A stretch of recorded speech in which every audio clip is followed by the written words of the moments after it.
तस्लीमा। अल्लाहुम्मा सल्लि अला मुहम्मद व अला आलि मुहम्मद कमा सल्लैता अला इब्राहीम व अला आलि इब्राहीम इन्नका हमीदुम मजीद।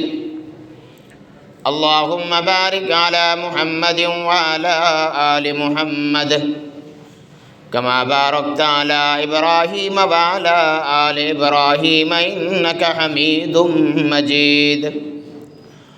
अल्लाहुम्मा सल्लि अला सय्यिदिना मुहम्मदिन नबिय्यिल उम्मी व अला आलिहि व अस्हाबिहि व अज़वाजिहि व अख़्वादिहि व अहलि बैतिहि अजमईन अदद कुल्लि मालूमिन लक दाइमन अबदन अबदा। अल्लाह तबारक व तआला कुरान शरीफ़ जे अंदर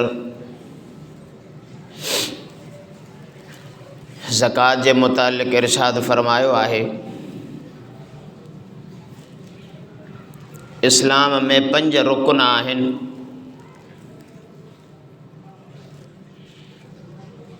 इन्हनि 5 रुकननि मां हिकिड़ो रुकन ज़कात भी आहे। ज़कात फ़र्ज़ आहे। जीअं हर मुसलमान कलमे गो जे मथां निमाज़ फ़र्ज़ आहे, हज फ़र्ज़ आहे, कलमो फ़र्ज़ आहे, रोज़ो फ़र्ज़ आहे, अहिड़े तरीक़े सां ज़कात भी फ़र्ज़ आहे। हाँ, ज़कात कहिड़नि कहिड़नि माण्हुनि ते फ़र्ज़ थिए थी ऐं ज़कात कंहिंखे ॾियणु ज़रूरी आहे, ज़कात जो मुस्तहिक़ केरु आहे ऐं ज़कात केतिरे वक़्त में ॾिबी, केतिरी हद मुक़ररु आहे ऐं ज़कात कंहिंखे ॾिजे। माल हुजे त ज़कात केतिरी ॾिजे, सोन चांदी हुजे त उनजी ज़कात केतिरी ॾिजे। मुख़्तसिर तौर ते मुख़्तसिर टाइम जे अंदरि तव्हांखे इहे कुझु ॻाल्हियूं अर्ज़ु रखंदुसि। अल्लाह तबारक व तआला क़ुरान शरीफ़ जे 1 सिपारे में फ़रमायो, अलिफ लाम मीम ज़ालिकल किताब ला रैब फ़ीहि हुदल लिल मुत्तक़ीन। ही उहो किताब आहे जंहिंमें को शक शुबो नाहे। हिदायत पाती उन्हनि माण्हुनि जिन तक़वा अख़्तियार कई। अॻिते फरमाए त अल्लज़ीना युमिनून बिल ग़ैब व युक़ीमून अस्सलात व मिम्मा रज़क़नाहुम युनफ़िक़ून। अणॾिठे मां मुहम्मद सल्लल्लाहु अलैहि वसल्लम जे मथां ईमान आणो, अणॾिठे ईमान आणो ऐं उन जे कौल फ़इल ते फ़रमान ते अमल करणो। व युक़ीमून अस्सलात, निमाज़ भी क़ाइमु कयूं। व मिम्मा रज़क़नाहुम युनफ़िक़ून, असां हुननि खे जेको माल ॾिनसो, माल जेको असां हुननि खे अता कयो, उन्हनि मां अल्लाह जे रस्ते में भी उन्हनि ख़र्च कयो।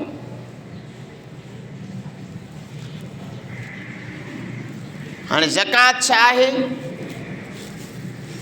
ज़कात तव्हां असांजे माल खे पाक करे थी। जंहिं घर में जंहिं वटि 7.5 तोला सोन हुजे, उन जे मथां ज़कात फ़र्ज़ आहे। जीअं अक्सर घरनि में माइनि जा ॻह ठहियल आहिनि, पोइ चूड़ियुनि जी सूरत में आहिनि, दुरीअ जे सेट जी सूरत में आहिनि। इहे जेके बि मामला आहिनि, 7.5 तोला जेकॾहिं सोन आहे त उन जे मथां 40% ज़कात फ़र्ज़ आहे। माना 40 रुपयनि में 1 रुपयो। लख ते वञी बीहंदा 2,500। हाणे तव्हां हिसाब कयो, जंहिं घर में 7.5 तोला सोन आहे, जंहिं वटि इहो सोन जी रक़म एतिरी थिए थी, 7.5 तोला सोन थिए थो, त त उहो लख ते 2.5 रुपए जे हिसाब सां रोज़ बि ज़कात न कढे, साल में हिकु दफ़ो आहे। निमाज़ फ़र्ज़ आहे ॾींहं राति में 5 वक़्त, ज़कात जो हुकुम आहे साल में हिकु दफ़ो। के अहिड़ियूं इबादतूं आहिनि जंहिंखे तव्हां रोज़ अपनायो था, रोज़मर्रा जी ज़िंदगी में, माना निमाज़ 24 कलाकनि में तव्हां 5 दफ़ा तव्हांजे मथां फ़र्ज़ु आहे। ज़कात तव्हांजे मथां साल में हिकु दफ़ो आहे। चांदी 52.5 तोला जंहिं वटि आहे त उन ते बि इहो निसाब लागू थिए थो, माना ज़कात उहो बि ॾे।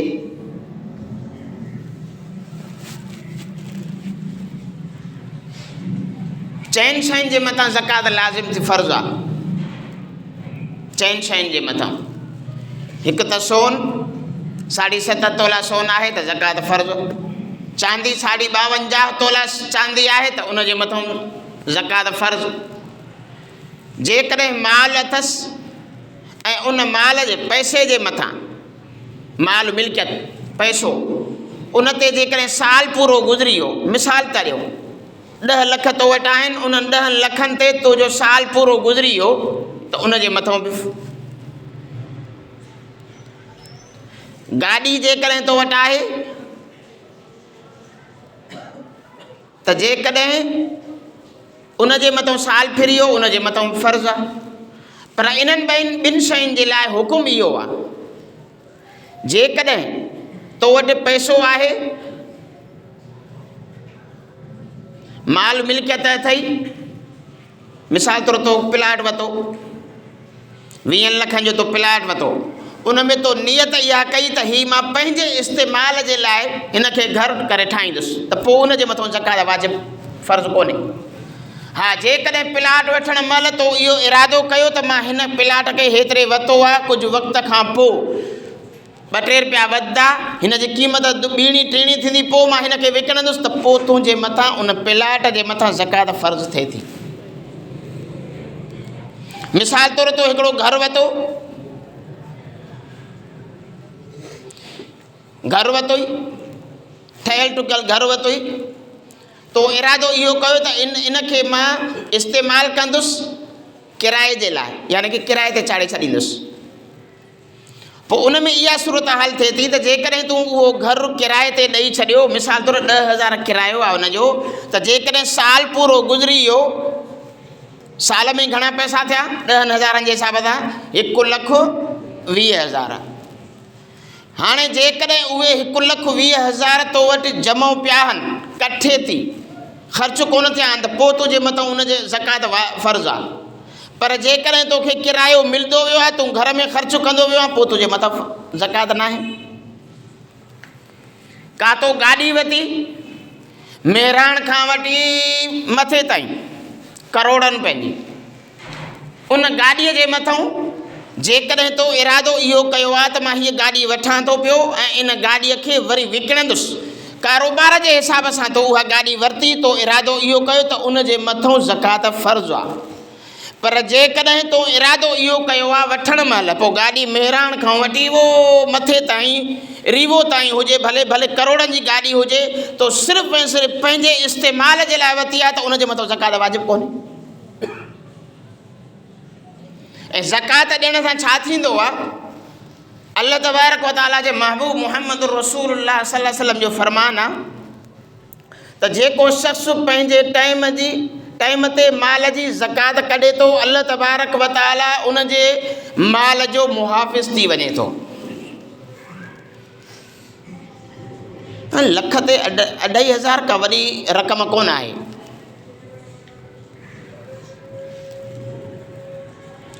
कुरान शरीफ में आहे, ख़ुज़ मिन अमवालिहिम सदक़तन तुतहिरुहुम व तुज़क्कीहिम बिहा व सल्लि अलैहिम इन्न सलातक सकनुल लहुम वल्लाहु समीउन अलीम। ऐं पैगंबर, इन्हनि जे माल मां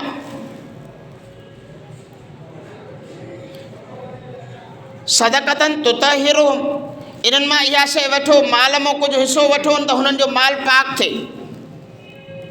व तुज़क्कीहिम बिहा, पाकाई ऐं तहारत। माना जेको शख़्स पंहिंजे माल जी, सोन ऐं चांदीअ जी ज़कात साल में कढे थो, अल्लाह तबारक व तआला उन जे माल में बरकत बि ॾिए थो ऐं उन जो मुहाफ़िज़ रब पाण थी वञे थो। ऐं जेको शख़्स पंहिंजे माल जी, सोन ऐं चांदीअ जी माल मिल्कियत जी ज़कात नथो कढे, पोइ उन माल में न बरकत थी थिए, न अल्लाह तबारक व तआला हिफ़ाज़त जो ज़िम्मो खयो आहे।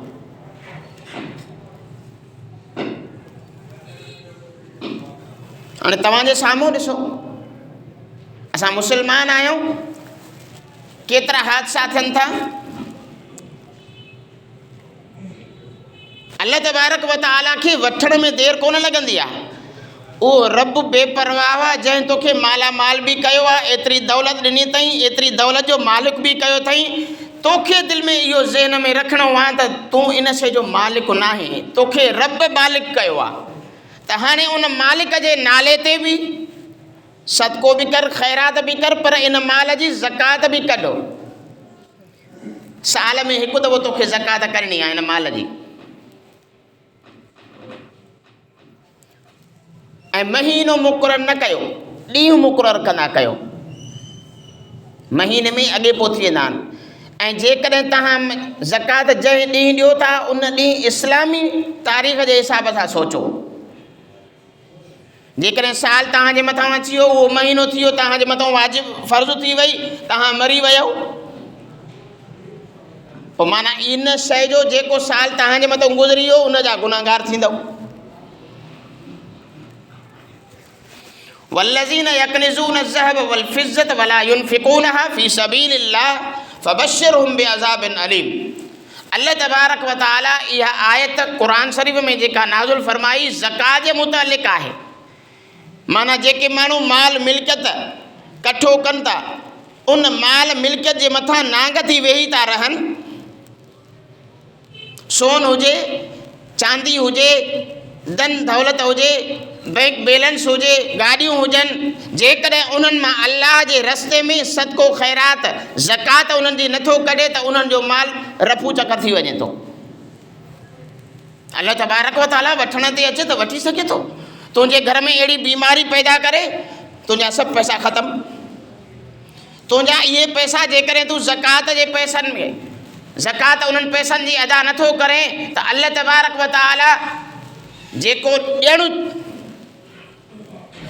जेको तोखे ॾिए थो पियो रब, ॾियणु ॼाणींदो आहे, उहो खसणु बि ॼाणींदो आहे। पर जेकॾहिं तूं पंहिंजे माल जी ज़कात कढंदो रहे त अल्लाह तबारक व तआला तुंहिंजे माल जी हिफ़ाज़त बि कंदो, तुंहिंजे माल में बरकत बि पवंदी। क़ुरान शरीफ़ जे अंदरि इहा आयत आहे, वल्लज़ीन यकनिज़ून अज़्ज़हब वल फ़िज़्ज़त वला युनफ़िक़ूनहा फ़ी सबीलिल्लाह फ़बश्शिरहुम बिअज़ाबिन अलीम। जेके माण्हू सोन ऐं चांदीअ खे, माल खे, दुनिया खे गॾु करे रखनि था, वला युनफ़िक़ूनहा माना इन्हनि में अल्लाह जे रस्ते में नथा ॾियनि, फ़ी सबीलिल्लाह इन मां ज़कात नथा कढनि, अल्लाह जे रस्ते में नथा ॾियनि, त पोइ अल्लाह तबारक व तआला जो क़ुरान फ़रमाए थो त फ़बश्शिरहुम बिअज़ाबिन अलीम। मुंहिंजा नबी, पोइ तूं इन्हनि खे इहा बिशारत ॾे दर्दनाक अज़ाब जी। अॻिते फ़रमाई त यौम युहमा अलैहा फ़ी नारि जहन्नम फ़तुक्वा बिहा जिबाहुहुम व जुनूबुहुम व ज़ुहूरुहुम हाज़ा मा कनज़्तुम लिअन्फ़ुसिकुम फ़ज़ूक़ू मा कुन्तुम तकनिज़ून। ऐं क़यामत जे ॾींहुं इहा धन दौलत माल, हुज़ूर सल्लल्लाहु अलैहि वसल्लम फ़रमायो त जंहिं माल जे मथां तव्हां अॼु मिल्कियत माल बणिजी वेठा आहियो, मिल्कियत सम्झी वेठा आहियो इन शइ खे त असांजी आहे, असां इन खे कमायो आहे, तो पंहिंजे अकुल सां कमायो आहे त अकुल तोखे कंहिं ॾिनो? जेकॾहिं तो पंहिंजे हथनि सां इहा महिनत कई आहे त इहे हथ तोखे कंहिं ॾिना? जेकॾहिं तूं महिनत मज़दूरी कई आहे, पंहिंजो हक़ हलाल जो तो इहो पैसो हर शइ कमाई आहे त इहो तोखे दिलि में दिमाग़ सोच वीचार कंहिं ॾिनो जो तूं इहा शइ कमाई। रब फरमाए थो त सभु कुझु मुंहिंजो आहे, पर तुंहिंजो जेको इहो माल आहे इहो बि मुंहिंजो आहे। ऐं क़यामत जे ॾींहुं उनजो माल जेको पंहिंजे माल जी ज़कात नथो करे, यानी कि चौपायो जानवर अथसि, ॾऊं अथसि, मेहूं अथसि, क़यामत जे ॾींहुं अल्लाह तबारक व तआला उनजे माल खे ज़िंदा कंदो ऐं उहो माल हिन जे मथां चढ़ी करे हिन खे पंहिंजे खुरनि सां लताड़ींदो।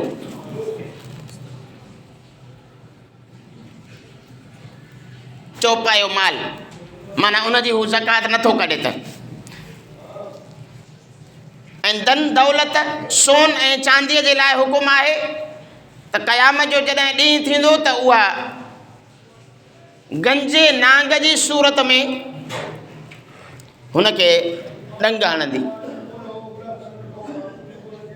ऐं उनजी माल दौलत खे वरी पिघारियो वेंदो। पहिरियों हुनजी पेशानीअ खे ॾंभियो वेंदो, जिभाउ हुनजी पेशानीअ खे हुनजे मुंहं खे ॾंभियो वेंदो, जो अल्लाह तबारक व तआला जा बाना हुन खां ख़ैर वठण वेंदा हुआ त हू मुंहं में गुंड पाईंदो हुयो, अल्लाह जे नाले ते न ॾींदो हुयो। वजनूबुहुम वज़हूरुहुम, पोइ हुनखे उन पूरे जिस्म खे पोशाक पाराई वेंदी जहन्नम जे। हुनखे पहिरियों पिघारे हुनजे माल खे, पोइ हुनखे बाक़ाइदा लिबास पारायो वेंदो, पोशाक पाराई वेंदी। पोइ ऐन उन वक़्तु उहो परेशान थींदो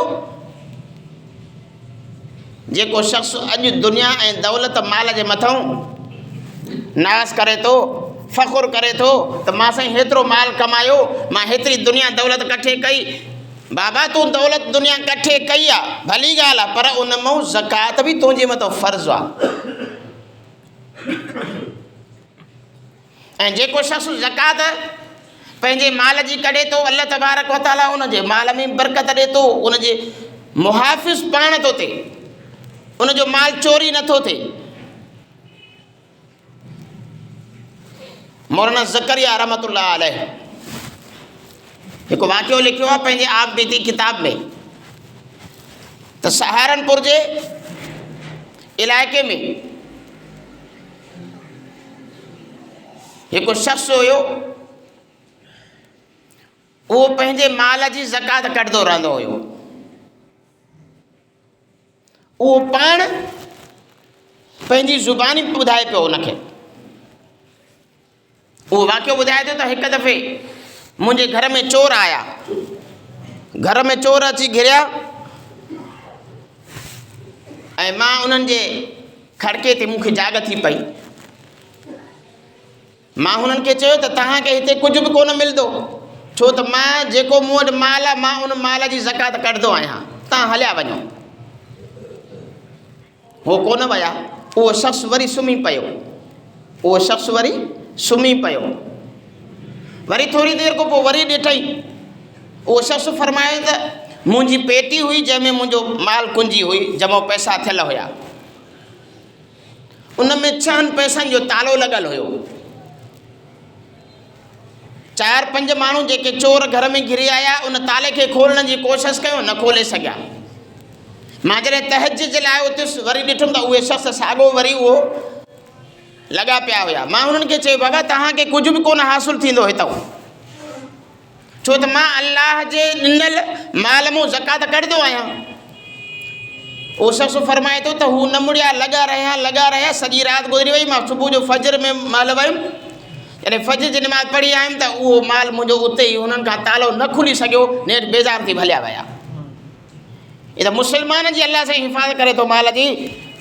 पर ॿियो वाक़ियो मौलाना ज़करिया रहमतुल्लाह लिखे थो त हिकिड़ो अंग्रेज़ जेको मुस्लमान ई न आहे, अॻे ईअं अंग्रेज़ हुननि जा घर ठहियल हूंदा हुया, पोइ रहंदा घटि हुया, क़िस्मती ईंदा रहंदा अची, काॾे हलिया वेंदा हुया ॿियनि इलाइक़नि में। पोइ नौकर छड़ो रखी वेंदा संभाल जे लाइ। पोइ हिकु दफ़े उन घरनि में बाहि लॻी, उन अंग्रेज़ जो नौकर पंहिंजे मालिक ॾे आयो त साईं उहो घरनि में बाहि लॻी आहे। अंग्रेज़ पंहिंजो कोई हिसाब किताब करे पियो, हुनखे चई त मुंहिंजे माल खे कुझु कोन, घर खे कुझु कोन थींदो। ग़ैर मुस्लिम आहे। चौकीदार हलियो वियो, जॾहिं ॾिठईं त बाहि हुनजे घर जे सफ़ा वेझो अची पुगी आहे, वरी भॼी आयो। पंहिंजे अंग्रेज़ मालिक खे चई त साईं घर जे भरिसां अची बाहि पुगी आहे। अंग्रेज़ तवजो ई कोन ॾिनसि। जॾहिं हुन घणो इसरार कयुसि त हुन चयुसि त मां मुस्लमाननि जे उलमा खां ॿुधो आहे त जेको पंहिंजे घर जी माल जी ज़कात कढे थो उन जो माल अल्लाह जे अमुन में आहे, माना अल्लाह साईं उन जी मुहाफ़िज़त में आहे, अल्लाह साईं उन जी हिफ़ाज़त करे थो पियो।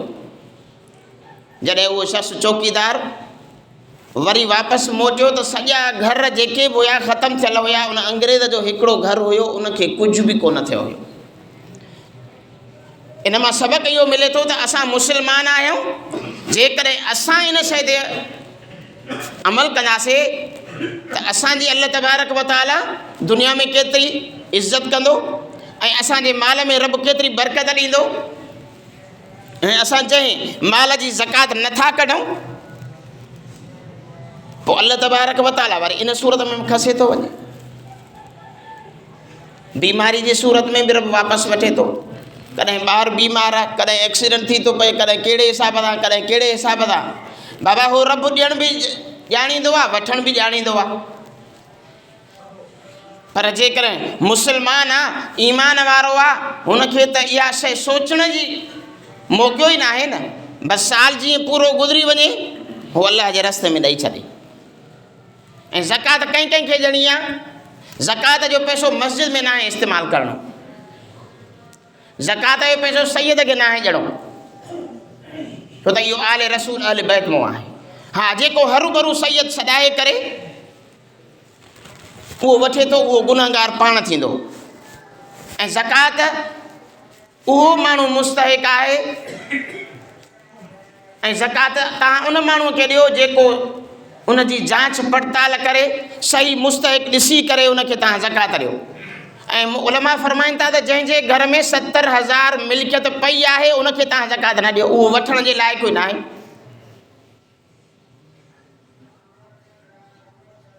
असांजे बैंकुनि में अकाउंटनि में पैसा जाम आहिनि त बि असां हथु टंगी वेठा आहियूं त भाई असां मुस्तहिक आहियूं, असां ज़कात जा मुस्तहिक आहियूं, असांखे ॾियो। ॿिनि माण्हुनि खे ज़कात न आहे ॾियणी,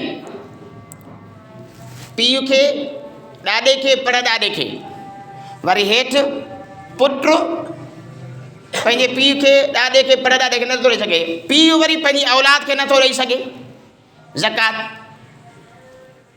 हा, इन में इहो आहे त भाउ भेण खे ॾेई सघे थी ऐं भेण भाउ खे ॾेई सघे थी, उहो बि जेकॾहिं मुस्तहिक हुजे उनखे ॾेई सघे थो, ॿियनि खे न। ऐं जॾहिं तव्हां ज़कात ॾियो त अॻिले खे इहो न चओ त हीअ बि ज़कात जा पैसा आहिनि, मथां हुनजी दिलि शिकनी थिए। बसि हुनखे तव्हां इहो चओ पैसा ॾेई करे बाबा मुंहिंजे लाइ दुआ कर, हुकुम इहो आहे। ख़ैरात जे लाइ त हुकुम इहो आहे त तव्हां माना अहिड़े हिसाब सां ॾियो जो सॼे हिकिड़ो हथु ॾिए त सॼो हथु ॾिए, खॿे हथ खे ख़बर न पए। ज़कात जे लाइ बि इहो हुकुम आहे, अॻिले खे तव्हां ॿुधाए न ॾियो, बसि हुन खां सिर्फ़ु दुआ करायो त मुंहिंजे बारे में दुआ कजांइ। ऐं हाणे तव्हां असां अंदाज़ो लॻायूं त ज़कात असां पंहिंजे माल जी, सोन ऐं चांदीअ जी, माल मिल्कियत जी केतिरी कढूं था। ऐं जे नथा कढूं त पोइ असांखे केतिरियूं तकलीफ़ूं अचनि थियूं, परेशानियूं अचनि थियूं, हेॾो होॾो पैसा निकिरी था वञनि। इन खां बहितर आहे त माण्हू अल्लाह जे ॾिनल हिसाब सां हुज़ूर सल्लल्लाहु अलैहि वसल्लम जे फरमान मुताबिक़ जेतिरो बि लख ते 2.5 आहिनि, जेकॾहिं 7.5 तोला सोन घर में मौजूदु आहे त उनजो ईअं आहे त लख ते 2.5। हाणे तव्हां हिसाबु लॻायो, जेतिरो बि हिसाब वञी बीहे उन 2.5 सो बि साल में तव्हांखे हिकु दफ़ो ॾियणो आहे न। निमाज़ तव्हांजे मथां फ़र्ज़ु आहे, उहा 5 वक़्त पढ़णी आहे। का अहिड़ी इबादत आहे जेका 24 कलाकनि में 5 चकर करणी आहे। का अहिड़ी इबादत आहे जेका तव्हांजे मथां फ़र्ज़ु आहे, उहा साल में हिकु दफ़ो करणी आहे। हिजुल बैत मन इस्तता, जेकॾहिं हज तव्हांजे मथां फ़र्ज़ु आहे, जेकॾहिं मन इस्तता इलाही, जेकॾहिं तव्हांखे ताक़त आहे त हज कयो, न त बसि। अल्लाह तबारक व तआला तव्हां असांजे लाइ केॾियूं आसानियूं फ़रमायूं आहिनि, पर तव्हां असां मुस्लमान अञा बि इन शइ खे कोन सम्झूं था। काफ़िर इन शइ जे मथां अमल कनि था, असां मुस्लमान इन शइ जे मथां अमल कोन था कयूं। दुआ आहे त अल्लाह तबारक तव्हां असांखे अमल करण जी तौफ़ीक़ अता फ़रमाए। जेको मूं चयो अल्लाह सां क़बूल फ़रमाए। वमा अलैना इल्लल बलाग़ुल मुबीन। अल्लाहुम्मा सल्लि अला सय्यिदिना मुहम्मदिन नबिय्यिल उम्मी व अला आलिहि व सल्लम। रब्बना ज़लमना अनफुसना व इल्लम तग़फिर लना व तरहमना लनकूनन्न मिनल ख़ासिरीन। रब्बना ला तुज़िग़ क़ुलूबना बअद इज़ हदैतना व हब लना मिन लदुनका रहमह इन्नका अंतल वहाब। रब्बना आतिना फ़िद दुनिया हसनह व फ़िल आखिरति हसनतन व क़िना अज़ाबन्नार व क़िना अज़ाबल क़ब्र। व सल्लल्लाहु तआला अला खैरि ख़ल्क़िही मुहम्मदिन व आलिहि व अस्हाबिही व अहलि बैतिही अजमाइन आमीन बिरहमतिका या अरहमर राहिमीन। जिन दोस्त सुन्नत न पढ़ी आहे, बस सुन्नत पढ़ी बैठो।